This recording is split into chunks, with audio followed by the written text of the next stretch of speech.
Hello, this is Mike from Marlin Financial Advisors.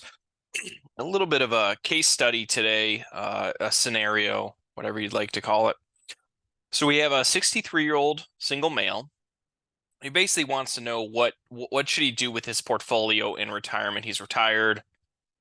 Here's his portfolio specs, right? He has about $900,000, 100K in a Roth, 300K taxable, and 500K 401K. His asset allocation is 60-40, right? 60% stocks, 40% bonds in general. Completely normal for someone to be retired, right? He knows a little bit about uh, investment and retirement planning. Like this is all set up relatively well. And he has some questions about, what how should I have the portfolio invested? All I'm really using it for is large purchases and vacation, right? Like fun money.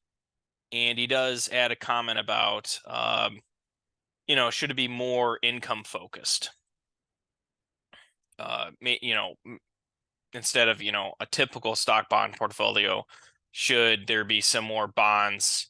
Well, bonds really wouldn't be the issue. Should there maybe be more dividend stocks or REITs or something that can like produce income to be used if necessary?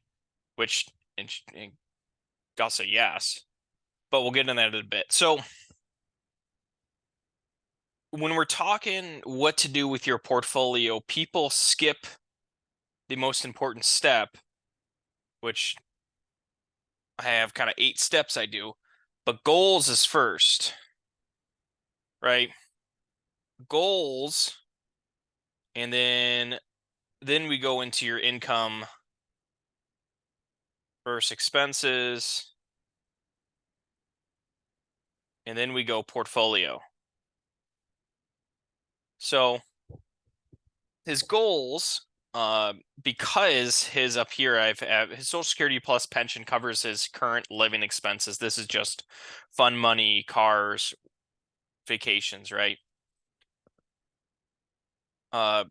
This is kind of solved here, now we're moving on to the portfolio, but the goals decide this, right? So another way, and then this can decide this too, right? Because um,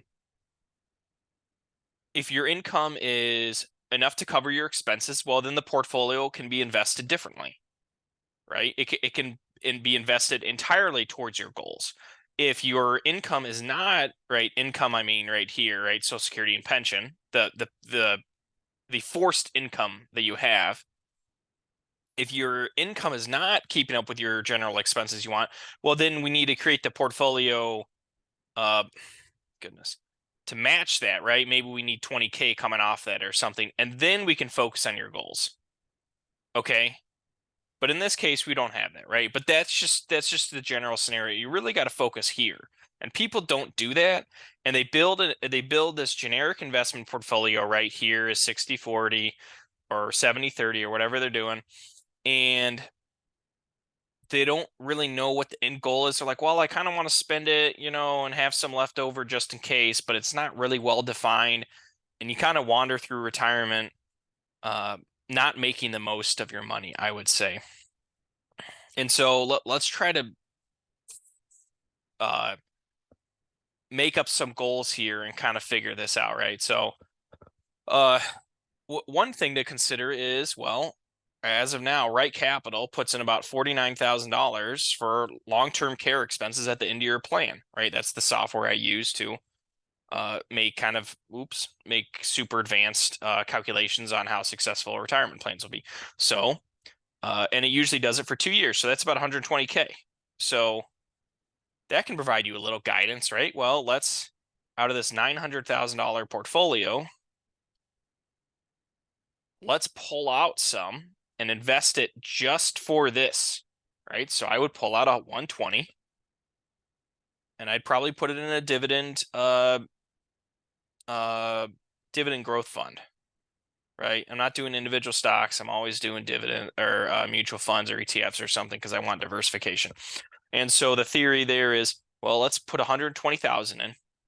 It'll over the long term, it'll keep up with inflation and most likely outpace it, and it'll still produce you some income. Let's say 3%. right?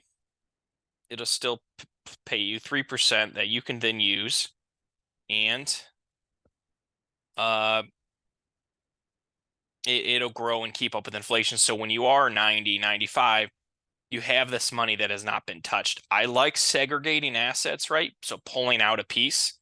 In here, we'd probably do it in the Roth because it's about 100K anyway. So maybe we just do that and call it good,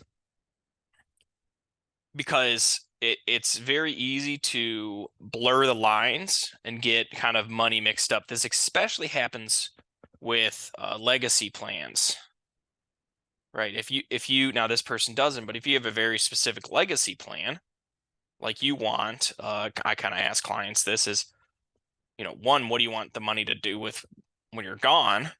And two, if there's a dollar amount, like if they do say, well, I want to give it to charity, or I want it to give it to my kids, or whatever you want, what is that dollar amount today, right? Dollar today.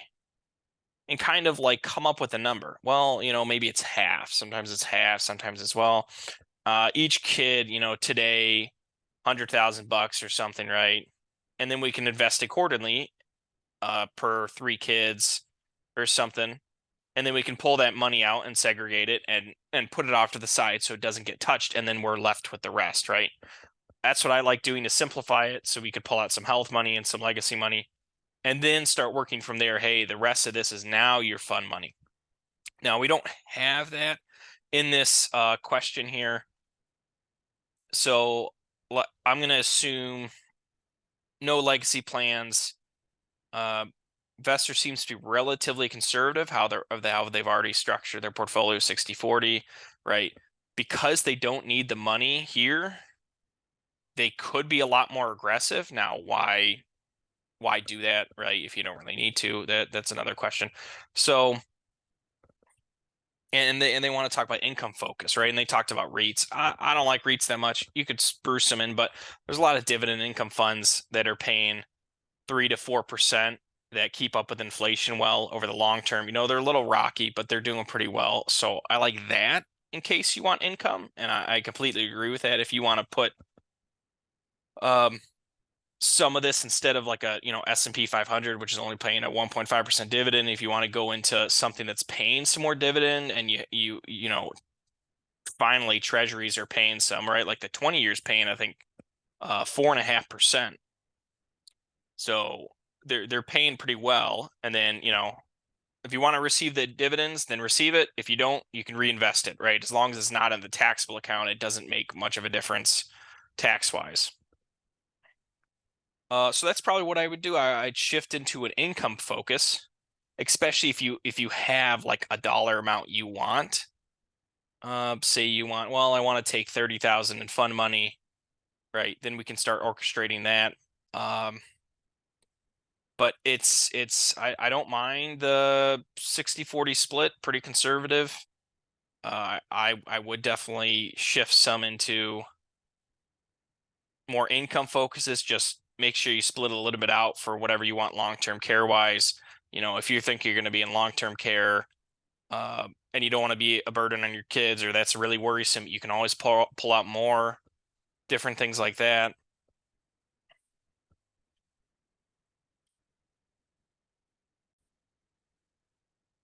So back to goals. It's just all about goals, right? This is very generic. We don't really have good goals, so it's hard to quantify and kind of separate money out very easily. And I think people get lost in retirement that way. So, come up with goals. Is that like this going to the Super Bowl? Sometimes there's bucket list goals, right? Your bucket list goals. Is it staying near family? Is it charity? Is it well, I want to try a bunch of things I've never tried before, or whatever. Like start pulling those apart and then adding dollar amounts to them.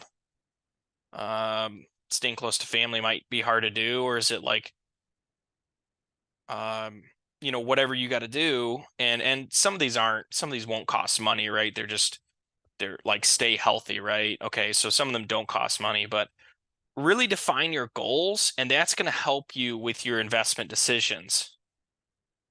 How would that change? Let's see. So, charity wise, do you want to give now or later?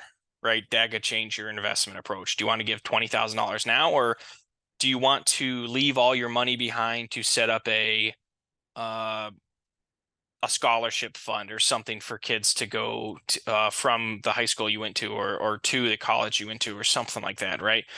Those are completely different objectives and be invested differently.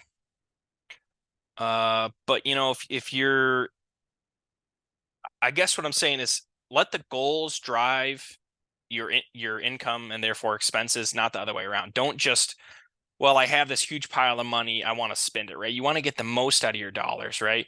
You want to be very intentional with your money. Dave Ramsey talks about that when saving, right? Be very intentional about how you're saving it to make sure you make the right decision. Same thing when you're spending it in retirement. Make sure you're getting the most out of it, and so you get as much happiness as possible during your retirement. That's all I have.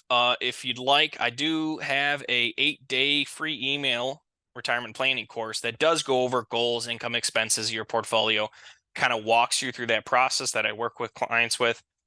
You can do that for free. You would get access to some nice retirement planning software for free. I'll leave a link below. But besides that, let me know if you have any questions. Take care.